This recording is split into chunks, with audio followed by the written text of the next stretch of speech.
Nitrogen family में इधर ध्यान लगाओ। नाइट्रोजन फैमिली में हम लोग नाइट्रोजन फैमिली का general properties, physical properties, chemical properties में थे हम लोग। केमिकल प्रॉपर्टीज में हम लोग पढ़ रहे थे हाइड्राइड के बारे में। इसके बारे में हाइड्राइड के बारे में। ये नाइट्रोजन फैमिली का हाइड्राइड मतलब नाइट्रोजन जो आप पढ़े थे कि नाइट्रोजन फैमिली के सभी एलिमेंट जो है हाइड्रोजन से अभिक्रिया करके ES3 प्रकार का यौगिक बनाते हैं।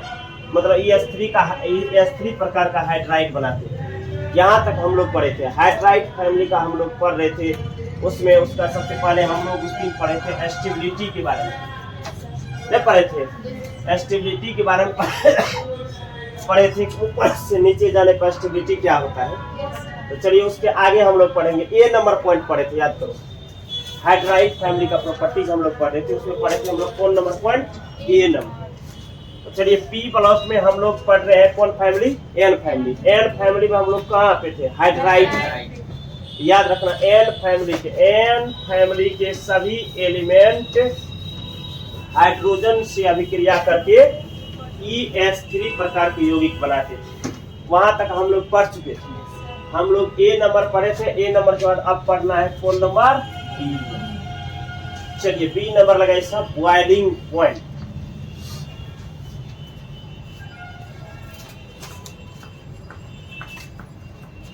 बॉइलिंग पॉइंट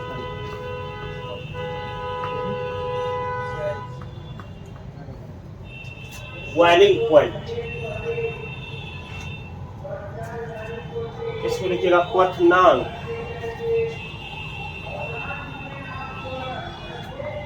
क्वथनांक इधर ध्यान देना। क्वथनांक क्या है? आप सबसे पहले नाइट्रोजन फैमिली के हाइड्राइड में जाइए। आप पढ़ाए थे हाइड्राइड में क्या पढ़े थे? NH3।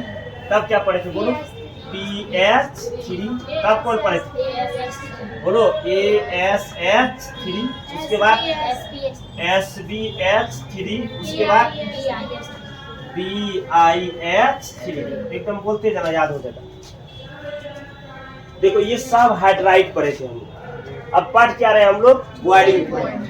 आप लोग पढ़े हो बॉइलिंग पॉइंट एक ऐसा टेम्परेचर है कि जिस पर कोई लिक्विड जो है किसमें कन्वर्ट हो जाता है? गैस। पढ़ चुके। बॉइलिंग पॉइंट एक ऐसा टेम्परेचर है कि जिसमें लिक्विड किसमें चला जाता है? गैस। यानी वो टेम्परेचर है कि जिस पर लिक्विड चला जाए गैस। वो था बॉइलिंग पॉइंट। अब हम पढ़ रहे हैं ये नाइट्रोजन फैमिली के हाइड्राइड। नाइट्रोजन फैमिली के हाइड्राइड में जब आप ऊपर से नीचे आओगे तो क्या होगा? तो ध्यान से समझो। ऊपर से नीचे आने पर सबसे पहला बात इसका देखा जाए तो मास बढ़ता है। कौन सी बढ़ेगा? मास। आप सब जानते हैं nitrogen, phosphorus, arsenic, antimony, bismuth. तो नाइट्रोजन का मास सबसे कम होता है।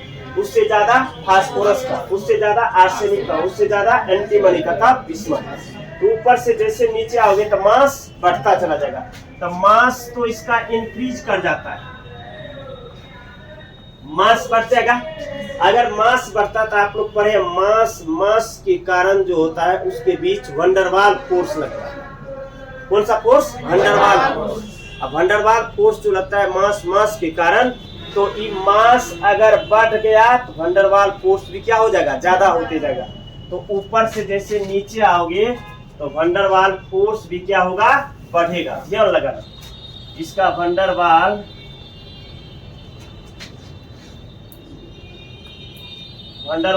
फोर्स भी इसका क्या होते जाएगा? बढ़ता चला जाएगा। वंडरवाल फोर्स भी बढ़ेगा यानी इंक्रीज करेगा।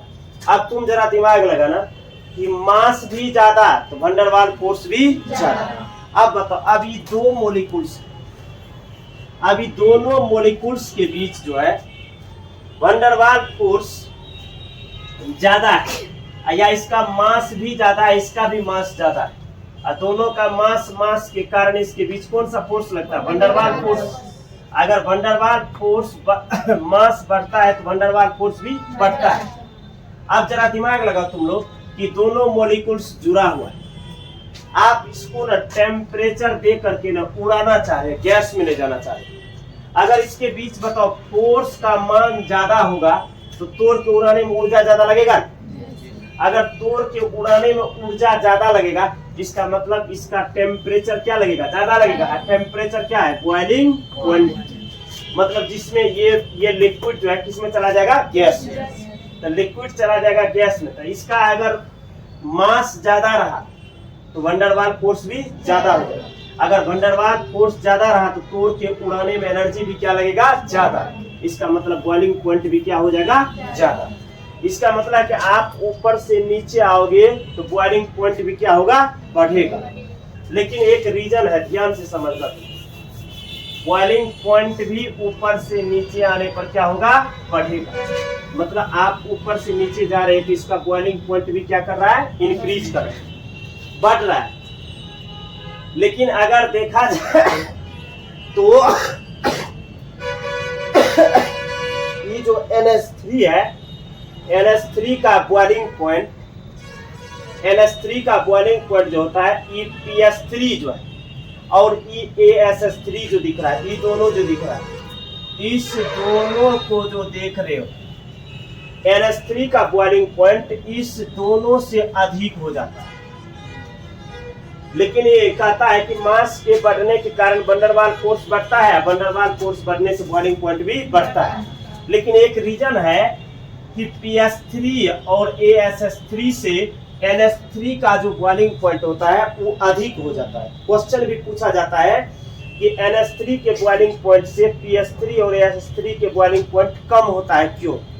अब सपोज दैट ये दोनों से बॉइलिंग पॉइंट किसका ज्यादा होगा, NH3। अब क्यों ज्यादा हुआ, क्योंकि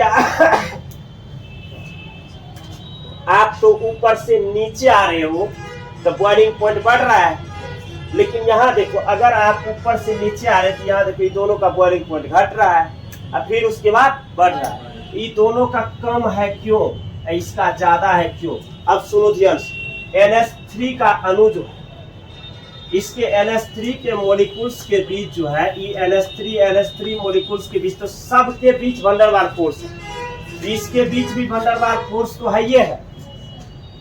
लेकिन आप सब जानते एक बात H बॉन्ड के बारे में, इधर ध्यान दो, H बॉन्ड। अब कौन सा H बॉन्ड, ध्यान देना, intermolecular H bond. Intermolecular H bond जो होता है, ध्यान देना, इंटरमोलिकुलर H बॉन्ड जो होता है इसके साथ बनता है FON। ये बॉन्ड रहना चाहिए एक मॉलिक्यूल्स के पास और दूसरे मॉलिक्यूल्स के पास ना H एटम होना चाहिए। एक मॉलिक्यूल्स के पास क्या होना चाहिए, FON, बॉन्ड। तीनों में से कोई, तीनों डाउन है केमिस्ट्री का, मतलब मोर इलेक्ट्रोनेगेटिव एटम। और इस तीनों का दोस्ती किससे होना चाहिए, H। अगर किसी मॉलिक्यूल्स के पास FON में से कोई हो और दूसरे मॉलिक्यूल्स के पास क्या हो जाए, H, तब उसके बीच जो बॉन्ड बनेगा, कौन बॉन्ड बनेगा बोलो तो, इंटरमोलिकुलर H बॉन्ड। कौन सा बॉन्ड एक बार बोलो तो, intermolecular H bond, intermolecular H bond. तो इंटरमोलिकुलर H बॉन्ड बनता है FON और H के बीच। अब तुम चेक करो कि क्या किसके पास इंटरमोलिकुलर H बॉन्ड है। अब तुम जरा ध्यान लगाओ, क्या NH3 का मॉलिक्यूल्स है। अब N देखो यहाँ पर, आप 3 N जुड़ा हुआ है। अब इसी का दूसरा मॉलिक्यूल्स ले लो, अब दूसरा मॉलिक्यूल्स इसका ले लो, देखो यहाँ पर H है जुड़ा हुआ। अब देखो एक मॉलिक्यूल्स के पास N भी है, दूसरा मॉलिक्यूल्स के पास H, आसानी से बॉन्ड बन सकता है। इसके साथ तो आराम से जुड़ जाएगा, ये एक H बॉन्ड बन जाएगा। अब दूसरा बात देखो, इसके पास N है, इसके पास H, दो बॉन्ड बन रहा है। अब बताओ, अब जब दो बॉन्ड इसके साथ इंटरमोलिकुलर H बॉन्ड भी है और उसके बाद मास के कारण कौन सा फोर्स है, वंडरवाल फोर्स। तो इस NH3 के अणु के पास कितना फोर्स हुआ, 2। कौन बोलो, वंडरवाल फोर्स भी और इंटरमोलिकुलर H बॉन्ड। कौन एक बार बोलो तो, वंडरवाल फोर्स और इंटरमोलिकुलर H, वंडरवाल फोर्स और इंटरमोलिकुलर H। अब तुम इस PS3 को देखो, अगर PS3 के मॉलिक्यूल्स को देखोगे तो ध्यान दो, PH3 के मॉलिक्यूल्स, ये भी PS3 के मॉलिक्यूल्स। इस PS3 के मॉलिक्यूल्स के पास अगर तुम जाओगे तो ध्यान दो, इसके पास कोई देखो FON में से है, कोई है, P है यहाँ पर, इसका मतलब इसके बीच इंटरमोलिकुलर एच बॉन्ड नहीं बनेगा। क्या इसके बीच है? नहीं, इसमें भी नहीं है। इसका मतलब इस सब में किसी में इंटरमोलिकुलर एच बॉन्ड नहीं है। अब बताओ दो फोर्स किसमें है? NH3। NH3 को तोड़ के उड़ाने में ज्यादा एनर्जी लगेगा कि नहीं लगेगा? तो बताओ तो इसका बॉइलिंग पॉइंट ज्यादा होगा कि नहीं होगा? तो किससे ज्यादा होगा बोलो? PH3 तथा ASH3 से। क्यों? क्योंकि NH3 के अणु के पास वंडरवाल फोर्स के अलावा इंटरमोलिकुलर एच बॉन्ड भी होता है। वंडरवाल फोर्स के अलावा इंटरमोलिकुलर एच बॉन्ड भी होता है। समझ में आ रहा है बात? तो वंडरवाल फोर्स के अलावा क्या कहोगे? Intermolecular H bond. हम लोग पहले क्या कहेंगे कि जब नाइट्रोजन फैमिली के हाइड्राइड में हम लोग ऊपर से नीचे आते हैं तो बॉइलिंग पॉइंट बढ़ता जाता है। बॉइलिंग पॉइंट बढ़ता जाता है क्योंकि मास के बढ़ने के कारण वंडरवाल फोर्स भी बढ़ता है। लेकिन NH3 का बॉइलिंग पॉइंट PH3 तथा ASH3 से अधिक होता है क्योंकि NH3 के मॉलिक्यूल्स के बीच वंडरवाल फोर्स तथा उसके अलावा इंटरमोलिकुलर एच बॉन्ड भी होते हैं या इंटरमोलिकुलर एच बॉन्ड से भी जुड़े होते हैं। रीजन समझ में आ गया सबको? किसी को डाउट? चलिए एक बार हम और बोल देते हैं। चलिए आप लोग मेरे साथ ही साथ कहिएगा। अब बॉइलिंग पॉइंट था। अब बताओ नाइट्रोजन फैमिली के कहाँ थे? हाइड्राइड। नाइट्रोजन फैमिली के हाइड्राइड। और जब नाइट्रोजन फैमिली के हाइड्राइड में हम लोग ऊपर से नीचे आते हैं, ऊपर से नीचे आते हैं तो बॉइलिंग पॉइंट बढ़ता जाता है क्योंकि मास के बढ़ने के कारण वंडरवाल फोर्स बढ़ जाता है। लेकिन NH3 का बॉइलिंग पॉइंट का मान PH3 तथा ASH3 से अधिक होता है क्योंकि NH3 के दो अणु के बीच वंडरवाल फोर्स के अलावा इंटरमोलिकुलर फोर्स भी उपस्थित होती है। क्लियर? कोई डाउट? चलो लिखो।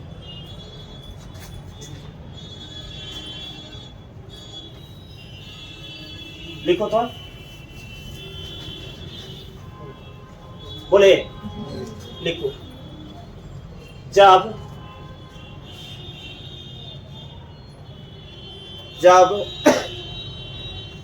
नाइट्रोजन फैमिली के नाइट्रोजन फैमिली के हाइड्राइड में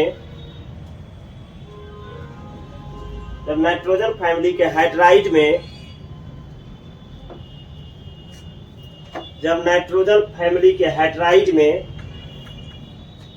हम लोग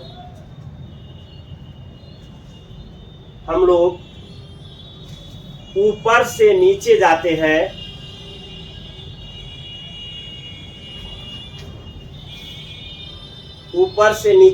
हैं तो बॉइलिंग पॉइंट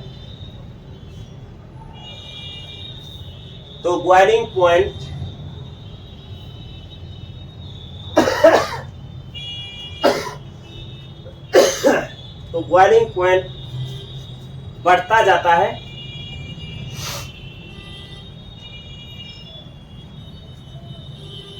बॉइलिंग पॉइंट बढ़ता जाता है क्योंकि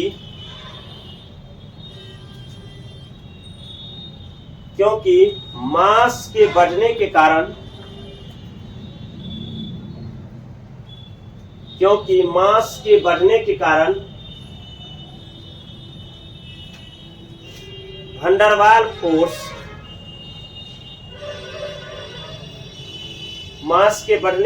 वंडरवाल फोर्स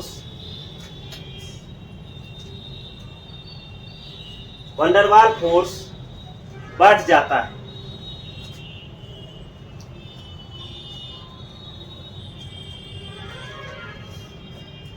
वंडरवाल फोर्स बढ़ जाता है लेकिन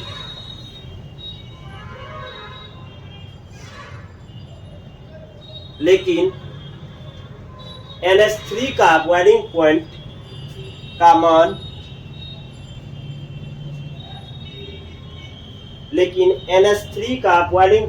मान बॉइलिंग पॉइंट का मान pH3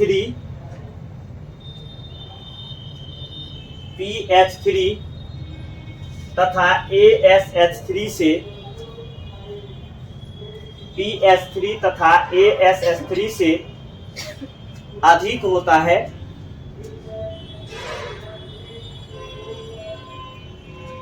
pH3 तथा ASH3 से अधिक होता है क्योंकि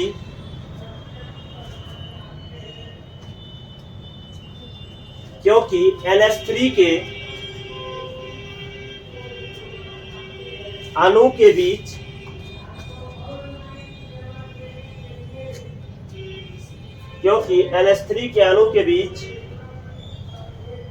वैन डर वाल फोर्स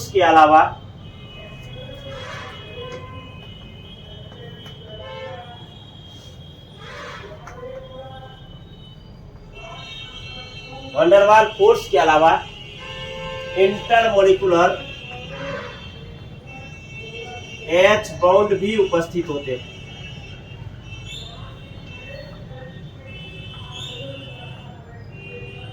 इंटरमोलिकुलर H बॉन्ड भी उपस्थित होते हैं। इंटरमोलिकुलर H बॉन्ड भी उपस्थित होते हैं। हो गया कंप्लीट। चलिए इसको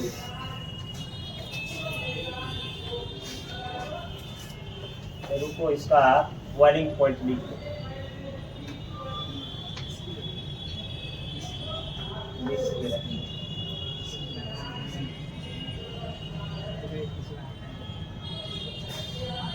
इसका बॉइलिंग पॉइंट लिख देते। इसका बॉइलिंग पॉइंट इस साइड लिख दे, चलेगा। इसका बीपी जो होता है ध्यान रखना, बॉइलिंग पॉइंट इसका 238.5 केल्विन होता है। इसका बॉइलिंग पॉइंट होगा 185.5। इसका होगा 210 केल्विन। 210 हो जाएगा। इसका 254। उसके बाद लास्ट वाला का हो जाएगा 290। लिख लो तो, बना दो फिगर।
हो गया सबका, मिटा दे। हो गया तू का।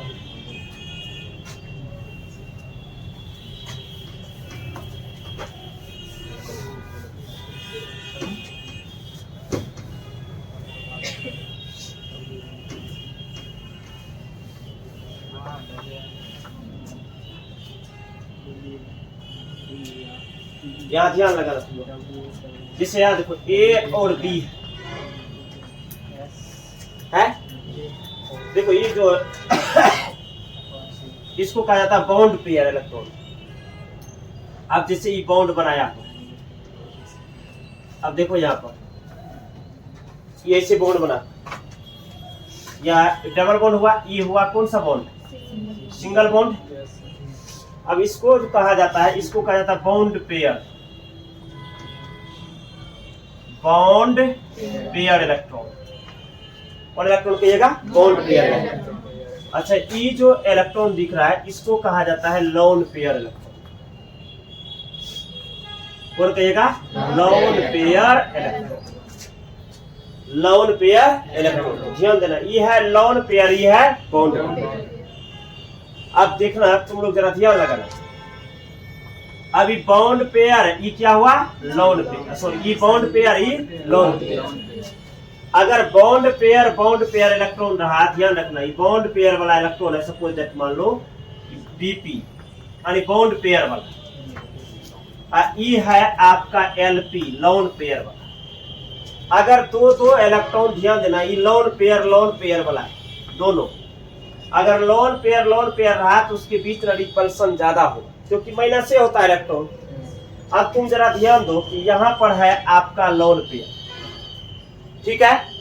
अब सपोज दैट मान लो यहाँ भी है क्या, लोन पेयर। लोन पेयर वो होता है जो बंधन में भाग नहीं लेता, जो बॉन्डिंग में भाग नहीं लेता। तो इस दोनों इलेक्ट्रॉन के बीच जो रिपल्सन होगा वो काफी ज्यादा होगा, क्योंकि बॉन्डिंग में भाग नहीं लिया। अब ये बॉन्डिंग में भाग ले चुका है, समझ रहा बात। अब सपोज दैट मान लो आप एग्जाम हॉल में गए एग्जाम देने, कोई बच्चा का एग्जाम हो रहा है, आपका एग्जाम नहीं हो रहा, आप पूरा फ्री घूम रहे हो या उसको भी डिस्टर्ब कर रहे हो, और जो एग्जाम दे रहा तो इन्वॉल्व है, तो ये दोनों बॉन्ड बना करके इन्वॉल्व है, ये दोनों ज्यादा रिपल्सन पैदा नहीं करेगा। लेकिन ये आपका एलपी जो होगा, ये भी लोन पेयर है, ये भी लोन पेयर है, एलपी ज्यादा रिपल्सन पैदा करेगा। लेकिन ये बीपी के बीच जो रिपल्सन होगा वो क्या होगा, उससे कम होगा। लेकिन अब तुम लोग बताओ कि एलपी और बीपी, आप मान लो एलपी और एलपी, और उसके बाद बीपी और बीपी के बीच है। अब ये देखो ये क्या हुआ, जल्दी बताओ, लोन पेयर, ये कौन हुआ, बॉन्ड पेयर। तो लोन पेयर है, ये बॉन्ड पेयर। अब मान लो ये लोन पेयर और क्या हुआ, बॉन्ड। तीन टाइप का इलेक्ट्रॉन होता है, लोन पेयर के बीच रिपल्सन, लोन पेयर और बॉन्ड पेयर के बीच रिपल्सन, और बॉन्ड पेयर और बॉन्ड पेयर के बीच रिपल्सन। आप सबको जब मान लो इससे कोई एटम जुड़ जाता है सी, अब बताओ ये क्या हुआ, दोनों हुआ बॉन्ड पेयर। अब देखो इस बॉन्ड पेयर के बीच भी क्या हो सकता है, रिपल्सन। रिपल्सन कितने टाइप का होगा बताओ, ये लोन पेयर के बीच भी हो सकता है, लोन पेयर और बॉन्ड पेयर के बीच, और बॉन्ड पेयर और बॉन्ड पेयर के बीच। आप बताओ सबसे ज्यादा किसमें होगा, लोन पेयर। अच्छा, उससे कम किसमें होगा, लोन पेयर और बॉन्ड पेयर, और सबसे कम दोनों बॉन्ड पेयर, क्योंकि इसमें दोनों इलेक्ट्रॉन पूरा क्या रहेगा, इन्वॉल्व रहेगा।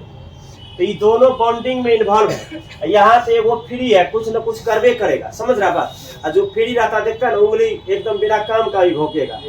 तो समझ रहा बात, वही है कि ये इलेक्ट्रॉन फ्री है लोन पेयर, और ये बॉन्ड पेयर। ये लोन पेयर में ज्यादा रिपल्सन होगा। तो रिपल्सन अगर देखा जाए तो ध्यान दो, तो रिपल्सन अगर देखा जाए तो नोट पॉइंट में इसको कर लेना। रिपल्सन अगर देखा जाए तो रिपल्सन सबसे ज्यादा किसमें होगा, एलपी और एलपी के बीच सबसे ज्यादा रिपल्सन होगा। इससे कम किसमें होगा, एलपी और बोलो बीपी के बीच। अच्छा, सबसे कम बीपी और बीपी के बीच, सबसे कम। अब सबको समझ में आ गया होगा। तो रिपल्सन सबसे ज्यादा किसमें होगा, एलपी, उससे कम एलपी, सबसे कम बीपी। अब इस फिगर को यहाँ पर नीचे हम बढ़ा देते ध्यान। अब देखो यहाँ पर ये फिगर क्या है, जैसे ए और बी जो भाग लिया था इस इलेक्ट्रॉन को, अब इससे कौन जुड़ा हुआ है, सी। अब देखो ध्यान से तुम, अब देखो यहाँ पर ई कौन हुआ, बीपी हुआ, ई भी कौन हुआ, बीपी। अच्छा, इसको बताओ ई कौन है, एलपी। दोनों एलपी है, इसके बीच जो रिपल्सन होगा वो सबसे ज्यादा होगा।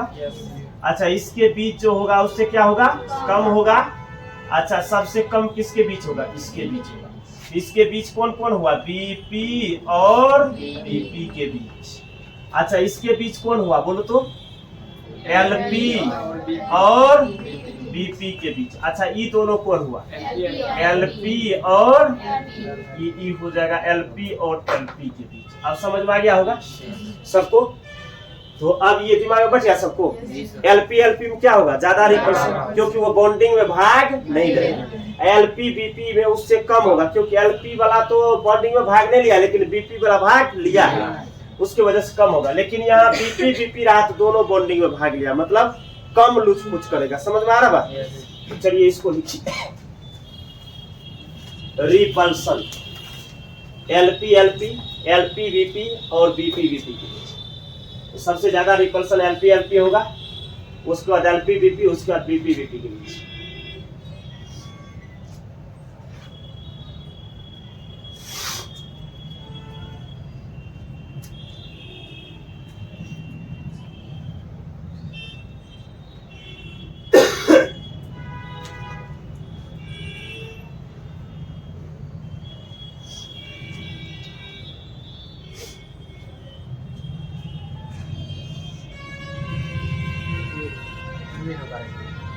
ये हो गया, ये बना लेगा तुम लोग, बन जाएगा, बना।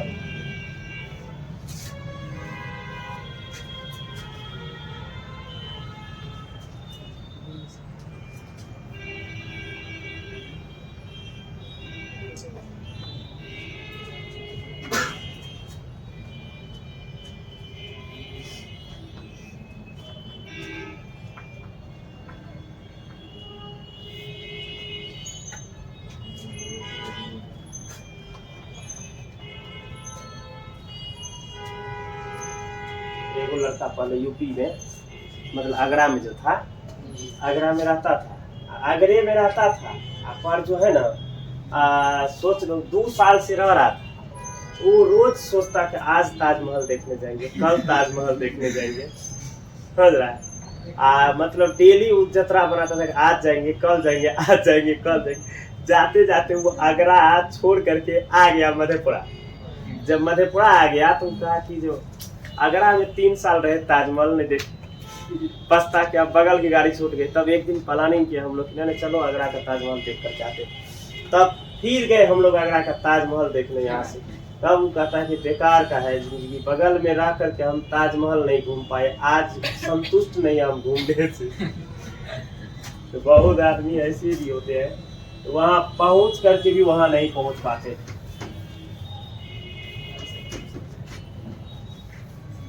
लोग का डायरेक्शन का लिमिट में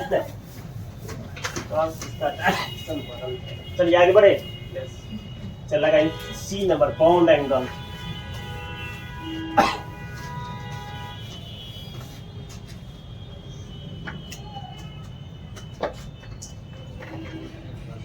बाउंड एंगल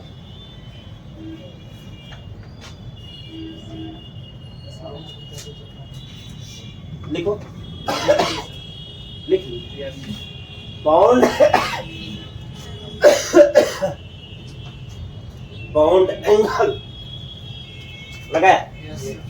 देखो नाइट्रोजन फैमिली के हाइड्राइड में एन फैमिली के जो हाइड्राइड होगा, ये सब जानते हैं क्या है, NH3 BH3, तब क्या रे ASH3, तब SBH3, तब BIH3।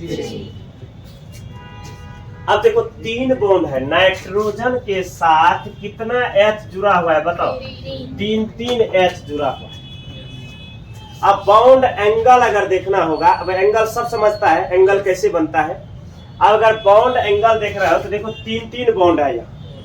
तो बाउंड एंगल देखने के लिए 2 ही बॉन्ड काफी होता है। तो आप बाउंड एंगल जब भी देखोगे कितने के बीच देखोगे, 2 के बीच। अब बाउंड एंगल आप देखो यहाँ पर, या तो 2 बॉन्ड को ओपन कर दो, आप देख लो ध्यान से। अब तुम जरा ध्यान लगाओ, आप 2 बॉन्ड को जो देखोगे तो यहाँ देखो, अगर हम N के ओपन करें 2 बॉन्ड को, तो अब मान लो एक वाला बॉन्ड को और दूसरा बॉन्ड को हम ओपन कर, ठीक है। अब तुम लोग जरा ध्यान लगाओ, कि ये कितने इलेक्ट्रॉन से बना होता है, 2 इलेक्ट्रॉन से। तो अब दोनों इलेक्ट्रॉन जब शेयरिंग में है तो दोनों का बराबर का भागीदारी होगा, नहीं होगा? इस इलेक्ट्रॉन पे नाइट्रोजन का भी हक है, इस इलेक्ट्रॉन का हाइड्रोजन पर भी हक है, हाइड्रोजन का भी हक है। और जब दोनों का इस दोनों इलेक्ट्रॉन पर हक है तो क्यों ना दोनों इलेक्ट्रॉन को इस बीच में लिखा जाए। अब लिखा गया बीच में कि चलो भाई जब दोनों आदमी का बराबर का भागीदारी है तो क्यों यहाँ वहां बीच में। अब यहाँ भी दोनों इलेक्ट्रॉन को कहाँ लिखा गया बोलो, बीच में। अब ऐसे लिखा गया और सबका वही स्थिति है, पी के साथ भी यही किया गया है, पी के साथ भी यही किया गया है। यहाँ पर अब हाइड्राइड तो सब समझ रहा है। अब देखो ध्यान से यहाँ पर जैसे एम कितना बॉन्ड को ओपन करना है, 2 ही काफी है। चलिए 2 को ओपन कर दिए। अब आप बताइए दोनों का भागीदारी वाला इलेक्ट्रॉन ये है, ध्यान दें साझेदारी में ये इलेक्ट्रॉन, ये 2 इलेक्ट्रॉन का यहाँ भी साझेदारी होगा। अब चलिए PS3 को खोलिए, पी में भी 2 को H को ओपन करना है। अब आप लोग जरा हमको बताइए यहाँ भी 2 इलेक्ट्रॉन का शेयरिंग होगा, एक इधर से एक इधर से, यहाँ भी एक इधर से एक इधर से, बराबर की भागीदारी बट गया। अब तुम जरा दिया, इसके बाद कौन था, ASS3। अब इसमें भी देखो H, इसमें भी एक H। अब देखो इसमें भी भागीदारी बराबर का होगा, ये दिए। अब AS के बाद कौन है, SB। अब इसमें भी वही ना होगा। अब देखिए इसमें भी इलेक्ट्रॉन का भागीदारी सेम ही होगा। चलिए उसका SB के बाद BiH3। अब देखो BiH3, अब BiH3, तो BiH3 को देखो, अब इसमें भी वही भागीदारी होगा सेम है। अब तुम जरा ध्यान लगाना, अब हम लोग ना ऊपर से नीचे आते हैं, ऊपर से जैसे नीचे आइएगा तो ये दिमाग में बैठेगा, ऊपर से नीचे आने पर इलेक्ट्रोनेगेटिविटी घटता है, मतलब विद्युत ऋणात्मकता घटता है, मतलब इलेक्ट्रॉन खींचने की टेंडेंसी घटता है। मतलब ये जो नाइट्रोजन से जो आप इलेक्ट्रॉन ले सकते हो, ध्यान देना, इलेक्ट्रॉन खींचने की टेंडेंसी मतलब इलेक्ट्रॉन लेने की टेंडेंसी, सबसे ज्यादा इलेक्ट्रॉन को खींचने वाला कौन है, एन है। मतलब यही डकैत में से है, FON में से दिख रहा है एन। इस सब का काम क्या है, इलेक्ट्रॉन को खींचना। अब बताओ सबसे ज्यादा इलेक्ट्रॉन, ये जब सबसे भयंकर ताकतवर दिख रहा है नाइट्रोजन, नाइट्रोजन से ज्यादा ऑक्सीजन, ऑक्सीजन से ज्यादा क्लोरीन। तो देखो इस ग्रुप में नाइट्रोजन है, सबसे ज्यादा इलेक्ट्रॉन को खींचने में डकैत है, याद रखना, सबसे ज्यादा इलेक्ट्रॉन को खींचता है। तो सबसे ज्यादा इलेक्ट्रॉन को कौन खींचेगा, नाइट्रोजन। तो इलेक्ट्रोनेगेटिविटी सबसे ज्यादा किसका हुआ, नाइट्रोजन का। अब उससे किसका कम होगा, पी का, पी से कम AS का, AS से कम SB का, SB से कम BI का। अब जैसे हुआ ऊपर से नीचे गए तो इलेक्ट्रोनेगेटिविटी क्या होते गया बोलो, घटते चला गया। अगर इलेक्ट्रोनेगेटिविटी घटता गया तो बताओ इलेक्ट्रॉन को खींचने का टेंडेंसी भी क्या होते जाएगा, घटता चला जाएगा। जितना इलेक्ट्रॉन को N खींचेगा क्या P खींच पाएगा, या P से S और कम खींचेगा, ये और कम, ही और कम। अब तुम जरा दिमाग में, अब ये बॉन्ड पेयर दोनों इलेक्ट्रॉन हुआ। अब बताओ ये दोनों इलेक्ट्रॉन पर हिस्सा तो दोनों का था, लेकिन इलेक्ट्रोनेगेटिविटी किसका है ज्यादा बोलो, N का। अब सोच लो जो ज्यादा ताकतवर है, अब ग्रेट खल्ली के बगल में इसको बैठा दिया जाए तो कभी भी एक हाथ देके भगा सकता है, समझ रहा बात। वही है, इस नाइट्रोजन डाउन के बगल में कौन बैठा है, हाइड्रोजन। हाइड्रोजन को केमिस्ट्री में कोई इज्जत नहीं होता है, हाइड्रोजन को कुछ बुझता ही नहीं है, सीधे हाइड्रोजन है भैया, अगर इधर उधर किया पराग टूट के भागो। लेकिन यहाँ पर नाइट्रोजन क्या करता है, ये दोनों इलेक्ट्रॉन को, इसका इलेक्ट्रोनेगेटिविटी ज्यादा है, ये दोनों इलेक्ट्रॉन को अपनी ओर खींचना चाहता है। जैसे अपनी ओर शिफ्ट करता है कि देखो दोनों इलेक्ट्रॉन खिसक जाता आगे। अब ये इलेक्ट्रॉन चला गया यहाँ पर, फिर ई भी खींचा इलेक्ट्रॉन को, ध्यान दो, ये जैसे खींचेगा इलेक्ट्रॉन को तो ये भी इलेक्ट्रॉन चला गया यहाँ। अब बताओ दोनों बॉन्ड पेयर वाला इलेक्ट्रॉन नजदीक हो गया कि नहीं, और दोनों इलेक्ट्रॉन पर कौन चार्ज था, माइनस।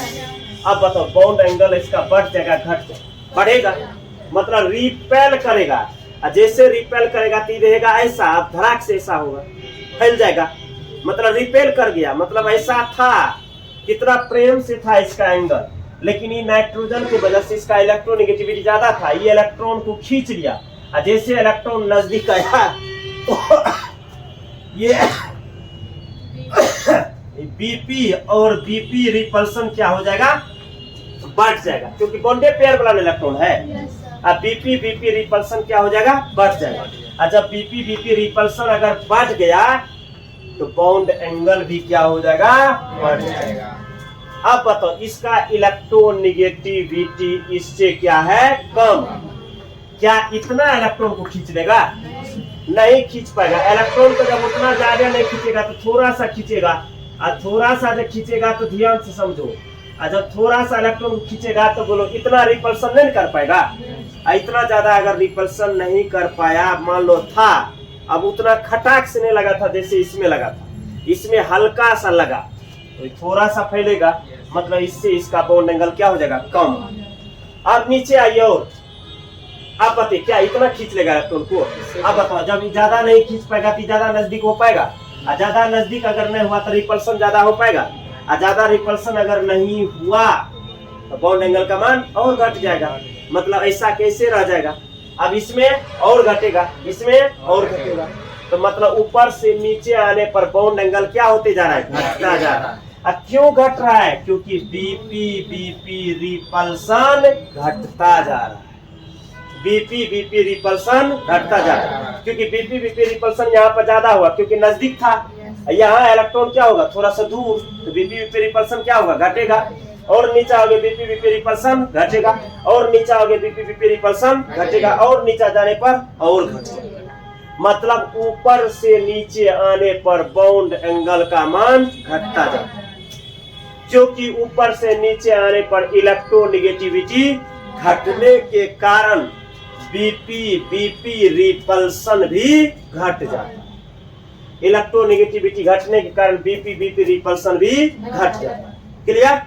तो आप क्या कहिएगा, नाइट्रोजन फैमिली के हाइड्राइड में ऊपर से नीचे जाने पर बॉन्ड एंगल घटता जाता है, क्योंकि ऊपर से नीचे जाने पर इलेक्ट्रोनेगेटिविटी घटने के कारण बीपी बीपी रिपल्सन भी घट जाता है, बीपी बीपी रिपल्सन भी घट जाता है। लिखिए बॉन्ड एंगल लिखिए, नाइट्रोजन फैमिली में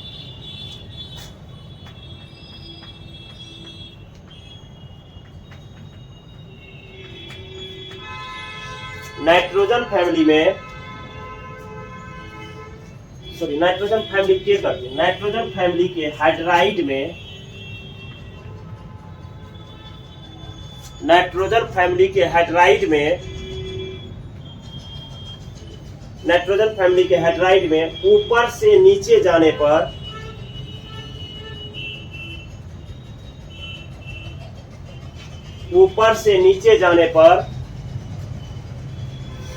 बॉन्ड एंगल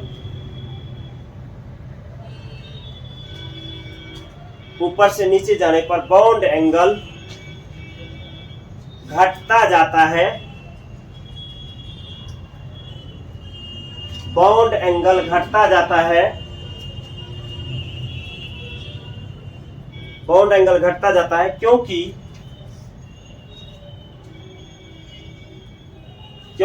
ऊपर से नीचे जाने पर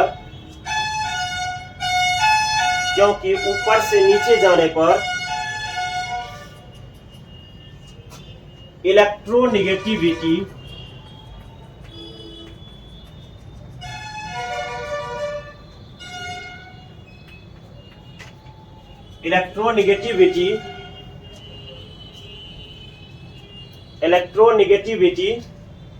के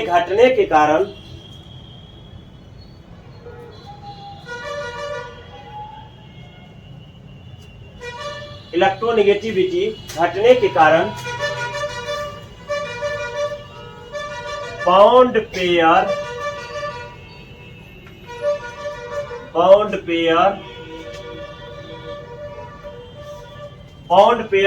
pair repulsion, bond pair repulsion घटता जाता है। बॉन्ड पेयर रिपल्सन घटता जाता है।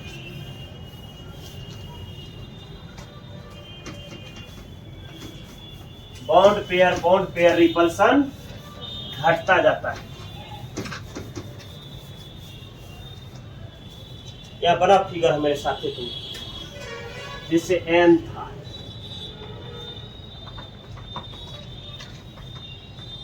देखिए ये इलेक्ट्रॉन में दोनों का भागीदारी था। अब ये इलेक्ट्रॉन को अपने तरफ नजदीक खींचना चाहेगा, इस इलेक्ट्रॉन को यहां शिफ्ट करेगा, ये भी शिफ्ट करेगा अपनी और निकट। जैसे निकट शिफ्ट करेगा इलेक्ट्रॉन को तो रिपल्सन ज्यादा होगा। इसके बीच का एंगल जो होगा 107.8 डिग्री होगा। सेकंड जो होगा फास्फोरस,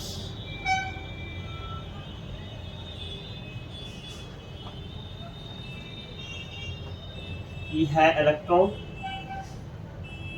ये खींचेगा इलेक्ट्रॉन, उतना तो नहीं खींच पाएगा जितना वो खींच रहा था। इसके बीच का एंगल होगा 93.6 डिग्री।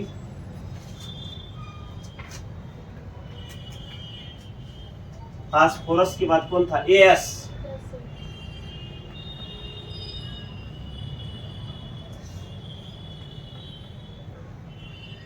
एएस के बीच का एंगल कितना हो जाएगा? कितना है रे बोलो तो? 98.8।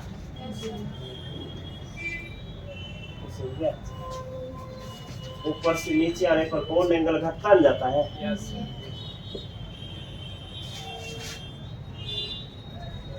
93.6 दिखने में चलिए बनाइए, उसके बाद सही करते हैं।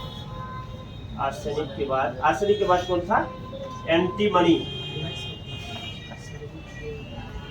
एंटीमनी के बाद बिस्मथ।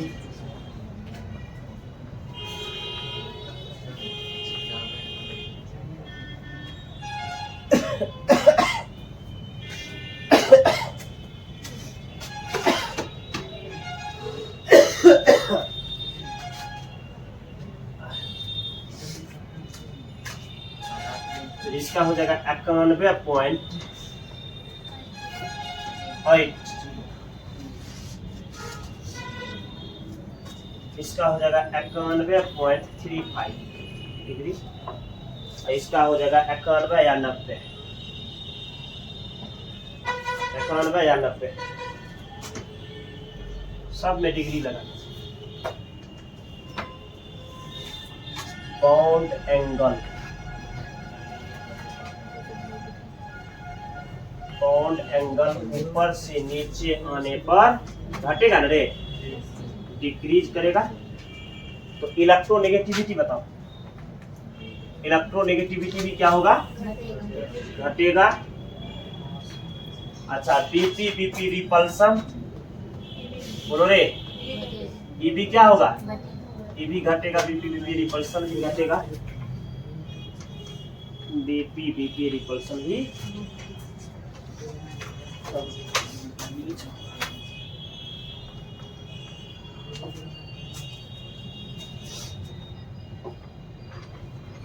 लिखो इसको।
हो गया है? छोड़ दे आप। चल।